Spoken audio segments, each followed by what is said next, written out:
بالله من الشيطان الرجيم. بسم الله الرحمن الرحيم. الحمد لله رب العالمين الرحمن الرحيم مالك يوم الدين. إياك نعبد وإياك نستعين. اهدنا الصراط المستقيم صراط الذين أنعمت عليهم غير المغضوب عليهم ولا الضالين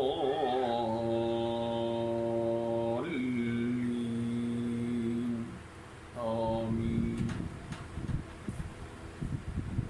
معزز ناظرین اور سامعین، السلام علیکم ورحمۃ اللہ وبرکاتہ. ایک آدمی، ایک نمازی، ایک مسلمان جب نماز پڑھنے کا وہ ارادہ کرتا ہے تو پہلے تو وہ وضو کر لیتا ہے، اور وضو کا طریقہ وہی جو اللہ تبارک و تعالی نے مقدس کلام مجید میں ارشاد فرمایا کہ یا ایھا الذین آمنوا اذا قمتم الی الصلاۃ فاغسلوا وجوہکم وایدیکم الی المرافق وامسحوا برؤوسکم وارجلکم الی الکعبین. یعنی 4 فرائض اللہ تبارک و تعالی نے مقدس کلام مجید میں ارشاد فرمایا ہے کہ اے ایمان والو، جب تم نماز کو پڑھنے کا، قائم کرنے کا تم جب ارادہ کرو تو تمہیں چاہیے کہ سب سے پہل تم اپنے چہرے کو دھو اور اپنے ہاتھوں کو کوہنیوں کے ساتھ ملا کر دھو اور اپنے سر کا مسح کرو اور اپنے پاؤں کو ٹخنوں سمیت دھو ڈالو. یہ 4 فرائض ہیں. یہ 4 فرائض اور سنن اس کے علاوہ ہیں. اور جو سنتیں ہیں، اپنے دونوں ہاتھوں کو پہنچوں تک دھونا، کلی کرنا، ناک صاف کرنا، اور اگر داڑھی ہے تو داڑھی کا خلال کرنا، اور پھر اپنے پورے سر کا مسح کرنا، اور اپنے کانوں کا مسح کرنا، اپنی گردن کا مسح کرنا، اور پھر پاؤں کو اس کی انگلیوں کے ساتھ خلال کرتے ہوئے پاؤں کو رگڑ کر اچھی طریقے سے دھونا. تو آدمی، ایک نمازی اپنی نماز کی ادائیگی کے لیے وضو کر لیتا ہے تو وہ نماز کی طرف متوجہ ہوتا ہے، اور نماز کی طرف متوجہ کرتا ہے تو اس کے لیے بعض شرائط ہیں. پہلی شرط یہ ہے کہ اس کا جسم پاک ہو، اور شرط یہ ہے کہ وہ ایمان والا ہو، اور جس جگہ نماز پڑھ رہا ہے وہ جگہ پاک ہو، اور نماز کے لیے قبلے کی طرف منہ کر کے کھڑا ہو. اور پھر اس کے بعد وہ دل میں یہ ارادہ کرتا ہے کہ میں نماز پڑھ رہا ہوں،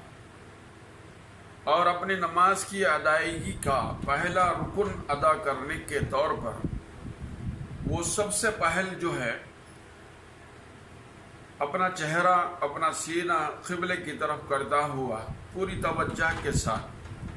اللہ کی بارگاہ میں یہ عرض کرتا ہے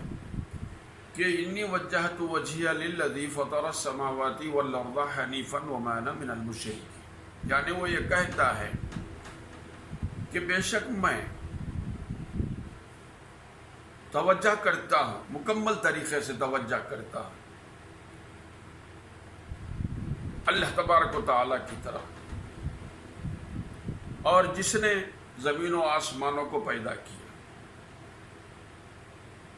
اور میں دین حنیف پر ہوں، اور میں مشرکوں میں سے یعنی شرک کرنے والوں میں سے نہیں. اب وہ عملی طریقے سے اسے بتانا ہے کہ وہ نماز پڑھ رہا ہے، وہ مشرک نہیں ہے، اور اللہ کی بارگاہ میں وہ پوری توجہ کے ساتھ کھڑا ہوا ہے، اور اس طریقے سے وہ جب اللہ اکبر کہتا ہوا اپنے دونوں ہاتھوں کو اٹھاتا ہے، کانوں کے لولکیوں تک اٹھاتا ہے،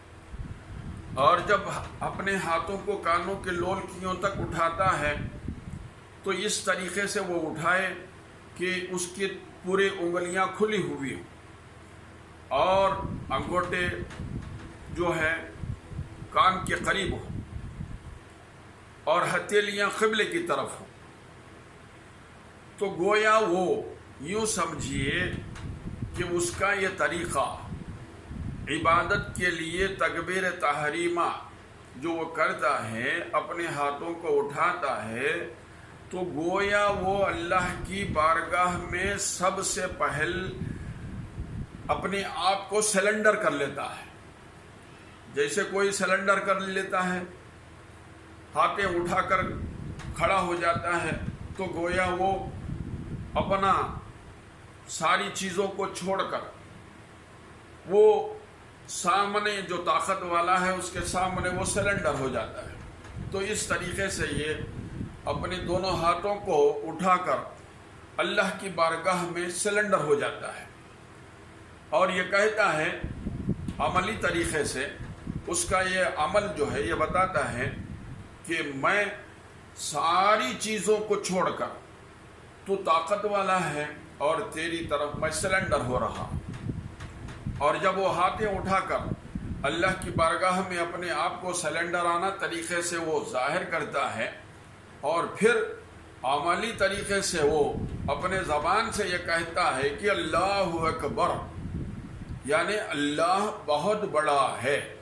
یعنی میرا سلنڈر ہو جانا جو ہے اس اللہ کے لیے ہے جو سب سے بڑا ہے، اس طاقت والے کے لیے ہے جو سب سے بڑی طاقت رکھتا ہے، اور اس کے لیے ہے جو بہت طاقت والا اور بڑی قدرت والا، وہ بہت بڑا ہے، اس کی طرف میں اپنے آپ کو سلنڈر کر لیتا. اور جب وہ اپنے ہاتھوں کو اللہ اکبر کہتا ہوا زبان سے بھی کہتا ہے کہ میں اللہ کی طرف جو ہے سلنڈر ہو چکا ہوں، اور پھر اپنے عمل کے ذریعے سے بھی وہ بتاتا ہے کہ میں تیرے درگاہ میں تیرے قدرت میں سلنڈر ہو چکا ہوں. اور پھر اس کے بعد وہ ادب و احترام کے ساتھ اپنے ہاتھوں کو باندھ لیتا ہے، اور جب اپنے ہاتھوں کو وہ باندھ لیتا ہے تو ادب کا تقاضا وہ ظاہر کر کے یہ کہتا ہے کہ میں تو سلنڈر ہو گیا، اب تیرے تابع تیری فرما برداری میں آ گیا. ہاتھوں کو باندھ کر وہ اپنی فرما برداری کا اظہار کرتا ہے، اور اپنی فرما برداری کا اظہار وہ اس طریقے سے کرتا ہے کہ سب سے پہل وہ پڑھتا ہے سبحانک اللہم و بحمدک و تبارک اسمک و تعالی جدک و لا الہ غیرک، یعنی میں تعریف کرتا ہوں اے اللہ تیری، اور تیری تعریف بیان کرتا ہوں، تیری ثنا کرتا ہوں، اور تو بڑے برکت والا تیرا نام ہے، اور تو بہت بڑا، بہت اونچا، بہت طاقتور ہے، اور تیرے علاوہ کوئی بھی میری عبادت کے لائق نہیں ہے. اور گویا وہ اللہ تبارک و تعالیٰ کے سامنے کھڑے ہو کر یہ وعدہ کر رہا ہے، اور پھر وعدہ کرنے کے بعد وہ پھر یہ کہتا ہے کہ اعوذ باللہ من الشیطان الرجیم بسم اللہ الرحمن الرحیم، یعنی جو وسوسے آ رہے ہیں میرے دماغوں کے اندر، اور جتنی چیزیں میرے دماغ میں آ رہی ہیں شیطانی طرف سے، اے اللہ میں ایسے شیطان مردود سے میں تیری پناہ میں آ جاتا ہوں. اور پھر کہتا ہے کہ اللہ کے نام سے شروع جو بڑا مہربان اور نہایت رحم والا ہے. اور پھر وہ الحمد کا سورہ یعنی سورہ فاتحہ پڑھنے لگتا ہے، اور الحمدللہ رب العالمین اللہ تبارک و تعالیٰ کو وہ مناتا ہے. اور کس طریقے سے مناتا ہے؟ اس طریقے سے مناتا ہے کہ ساری تعریفیں اے اللہ تیرے لیے ہے اور تو سارے عالموں کا پالنے والا ہے، سارے عالموں کا تو پالنے والا ہے، یعنی میرا بھی پالنے والا ہے اور ساری کائنات کا پالنے والا ہے اور جتنی مخلوقات ہیں سب کا پالنے والا ہے، اور تو نے جتنی چیزیں پیدا کی ہیں زمینوں اور آسمانوں میں اور اس کے علاوہ تیری قدرت سے جتنی چیزیں ظاہر ہوئی ہیں وہ ساری کے ساری چیزوں کا پالنے والا تو ہی ہے۔ تو گویا جو ہے یہ اللہ کی تعریف بیان کر رہا ہے، اس کی ربوبیت بیان کر رہا ہے، اور پھر وہ یہ کہتا ہے کہ اے اللہ الرحمن الرحیم، تو رحمان بھی ہے تو رحیم بھی ہے، یعنی تو بڑی مہربانی کرنے والا ہے، تو اپنے بندوں پر بڑا رحم کرنے والا ہے۔ تو گویا وہ اللہ کے بارگاہ میں کھڑے ہو کر اللہ تبارک و تعالیٰ کو منانے کی کوشش کر رہا ہے، اس کی تعریف کر کے منانے کی کوشش کر رہا ہے، اور جب وہ منانے کی کوشش کر رہا ہے تو گویا اس کا یہ عمل جو ہے اللہ کی بارگاہ میں قبولیت کے لیے وہ ایسے ایسے الفاظ اللہ تبارک و تعالیٰ اسے ادا کرنے کے لیے کہہ رہا ہے، اسے خود سکھا رہا ہے اللہ تبارک و تعالیٰ کہ تو مجھے اس طریقے سے منا لے، تو اس طریقے سے میرے سامنے ادب و احترام کے ساتھ کھڑے ہو، اور مجھے منانے کا طریقہ تیرا ایسا ہی ہے اور ایسے ہی تجھے منانا چاہیے۔ تو اللہ تبارک و تعالیٰ خود سکھا رہا ہے، منانے کا طریقہ سکھا رہا ہے، اور جب بندہ اسی طریقے کو یہ دوہرا رہا ہے اس لیے کہ اس کا یہ عمل جو ہے اللہ کا سکھایا ہوا ہے، اور اللہ کا سکھایا ہوا عمل یہ دوہرا رہا ہے، تو گویا مطلب وہ یہ ظاہر کر رہا ہے کہ میرے پاس ایسا عمل نہیں ہے، میرے پاس ایسا فعل نہیں ہے، میرے پاس ایسی الفاظ نہیں ہیں کہ جس سے تو راضی ہو سکے، جس سے تو خوش ہو سکے، اس لیے میں تیرے ہی بتائے ہوئے طریقے کے مطابق اور تیرے ہی بتائے ہوئے عمل کے مطابق میں تیرے سامنے عرض کر رہا ہوں۔ اور الرحمن الرحیم، مالک یوم الدین، اور تو روز جزا کا مالک ہے، قیامت کے دن کا مالک ہے، آخرت کے دن کا مالک ہے، اور جو حالتیں مرنے کے بعد ظاہر ہونے والی ہیں وہ ساری چیزوں کا تو مالک ہے، اور تو بادشاہ ہے ساری چیزوں کا۔ تو گویا اس کی بادشاہت کو ظاہر کر رہا ہے اور اس کی بادشاہت کی طاقت کو بتا رہا ہے، اور پھر جب اللہ تبارک و تعالیٰ کو اس طریقے سے وہ منا رہا ہے تو اب منانے کے بعد وہ یہ کہتا ہے کہ اے اللہ ایاک نعبد و ایاک نستعین، میں تیری ہی عبادت کرتا ہوں، یعنی میں تیرے علاوہ کسی دوسرے کی عبادت نہیں کرتا۔ ایاک نعبد، کسی کے سامنے میں نہیں جھکتا اور کسی کو میں سجدہ نہیں کرتا اور کسی کو میں نہیں پوجتا۔ اگر میں عبادت کرتا ہوں، میں پوجتا ہوں اور میں سجدہ کرتا ہوں، اور تو تیرے لیے ہی سجدہ کرتا ہوں۔ ایاک نعبد، میں تیرا ہی ہوں اور تیرے ہی لیے عبادت کرتا ہوں۔ وایاک نستعین، اور ہر حال میں تجھ سے مدد مانگتا ہوں، تجھ ہی سے مدد مانگتا ہوں، کسی اور سے مدد نہیں مانگتا۔ اور اس لیے کہ تو بڑی قدرت والا ہے، بڑی طاقت والا ہے، تیرے خزانے بھرے پڑے ہوئے ہیں، اور تو جس کو چاہتا ہے اپنے خزانوں میں سے نوازتا ہے، تیرے خزانوں میں کسی چیز کی کمی نہیں ہے۔ تو اے اللہ میں تیرے ہی سے مانگتا ہوں اور تیرے ہی سے مدد طلب کرتا ہوں۔ اور جب یہ ظاہر کر رہا، پہلے تو اللہ کی تعریف کر دیا، اللہ کو منا لیا، اور پھر اس کے بعد اپنے آپ کو مشرکین میں نہیں ہوں یہ ظاہر کر دیا، اور پھر اس کے بعد یہ مانگنے لگا، اللہ کی بارگاہ میں گڑ گڑانے لگا، اہدنا الصراط المستقیم، مجھے سیدھا راستہ چلا، اے اللہ مجھے سیدھا راستہ چلا۔ اور راستے بہت سارے ہیں،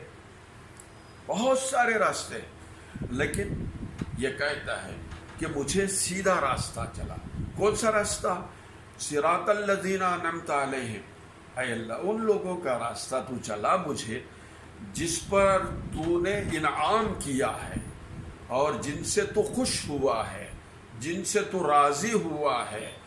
اور جن کی رضا اور رغبت کے ذریعے سے تو نے جن کو اپنی دوستی سے نوازا ہے، اپنی محبت سے نوازا ہے، ایسے نعمت پانے والے اور ایسا تیری بارگاہ سے عطا حاصل کرنے والے ایسوں کا راستہ تو مجھے چلا، صراط الذین انعمت علیہم اور غیر المغضوب علیہم ولا الضالین۔ اے اللہ مجھے ان لوگوں کا راستہ نہیں چاہیے، ان لوگوں کا راستہ نہیں چاہیے جس راستے سے تو ناراض ہوتا ہے، جس راستے پر چلنے سے تو غصہ ہوتا ہے اور تیرا غصہ بڑا خطرناک ہے۔ اس لیے اے اللہ مجھے ایسے راستے پر ہرگز نہ چلا، اس لیے کہ وہ شیطانی راستے ہیں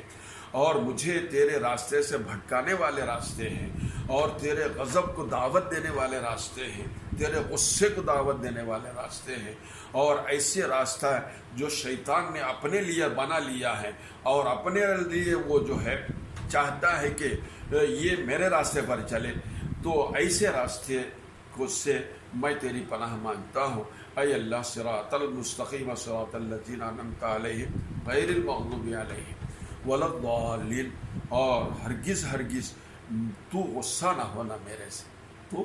میرے سے غصہ نہ ہونا۔ اے اللہ ایسے غضبناک جس سے تو غصہ ہوتا ہے ایسے راستے سے میری حفاظت فرما اور اس راستے پر مجھے نہ چلا۔ اور پھر اس کے بعد ضمناً اللہ یہ کہتا ہے کہ تو نے مجھے راضی بھی کر لیا اور تو جو ہے اپنے آپ کو میری بارگاہ میں بھی پیش کر کے اپنی عبادت کے طریقے کو ظاہر کر دیا، تو اللہ تبارک و تعالیٰ سے پھر یہ عرض کرتا ہے کہ اے اللہ آمین، میری اس طریقے کو، میری عبادت کو، میرا تیری تعریف کرنے کو اور جتنی باتیں میں نے تیرے سامنے عبادت میں جیسے تو نے سکھایا ہے اس طریقے سے میں نے ادا کر دیا ہے، اس لیے اے اللہ تو میرے عبادت کے طریقے کو قبول فرما دے۔ آمین یہ کہتا ہے کہ میں تیرے اس سارے عمل کو جو تو نے مجھے سکھایا ہے، اس سارے عمل کو اپنی بارگاہ میں قبول فرما لے۔ تو عزیزان محترم، نماز کے لیے کھڑے ہونے پر ان الفاظوں کا جو ہم دہراتے ہیں، اس کے لیے ہم کو جان لینا ضروری ہے تاکہ ہماری نماز کے اندر جو ہے خشوع پیدا ہو، خضوع پیدا ہو اور اللہ تبارک و تعالیٰ کی محبت پیدا ہو۔ اللہ تبارک و تعالیٰ سے دعا ہے کہ اللہ تبارک و تعالیٰ ہمارے اس عمل کو، ہمارے اس کہنے کو اور آپ کی اس سننے کو قبول فرمائے، اور جو باتیں، جو ہدایتیں آپ نے سنی ہیں، ہدایت کرنے والے کو اور سننے والے کو اس پر عمل کرنے کی توفیق عطا فرمائے۔ وآخر دعوانا الحمد للہ رب العالمین وما علینا الا البلاغ۔